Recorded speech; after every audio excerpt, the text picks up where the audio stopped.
ত্রিপুরা তপশিলি জাতি সমন্বয় সমিতি সিপাহীজলা জেলা কমিটির উদ্যোগে 11 দফা দাবিতে বিশ্রামগঞ্জ বাজারে বৃহস্পতিবার দুপুর থেকে বিকেল পর্যন্ত মিছিল ও পথসভা শেষে সিপাহীজলা জেলার অতিরিক্ত জেলা শাসকের নিকট 11 দফা দাবিতে ডেপুটেশন প্রদান করেন ত্রিপুরা তপশিলি জাতি সমন্বয় সমিতি। এদিনে উপস্থিত ছিলেন নলছড়ের প্রাক্তন বিধায়ক তপন দাস, ত্রিপুরা তপশিলি জাতি সমন্বয় সমিতির রাজ্য কমিটির সভাপতি সুধন দাস, রাজ্য সম্পাদক রতন ভৌমিক সহ জেলা কমিটির নেতৃত্বরা।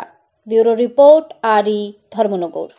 জানুয়ারি 2025 রাজ্যভিত্তিক কনভেনশনের মধ্য দিয়ে 11 দফা দাবি সনদ সেখানে গৃহীত হয়েছে।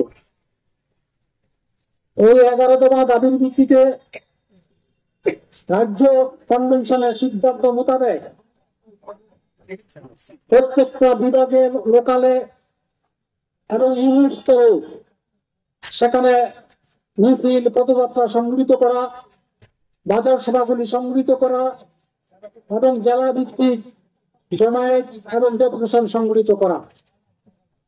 তার এই কর্মসূচির অঙ্গ হিসাবে গত 6 তারিখ আমরা সুনামুড়া বিভাগের খাসছড়িতে 2 কিলোমিটার পদযাত্রা সংগঠিত করি এবং এই দাবি সনদ দিয়ে আমরা বাজার সভা সংগঠিত করি। আজকে আমরা সিপাহীজলা জেলা ভিত্তিক ডেপুটেশন এবং মিছিল পথসভা সংগঠিত করার মধ্য দিয়ে রাজ্য ভিত্তিক কর্মসূচির যে সূচনা এটা আমরা করতে চাই। এটা জানেন যে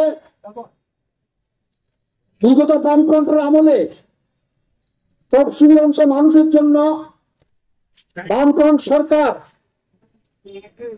কতগুলি কর্মসূচি গ্রহণ করেছিল।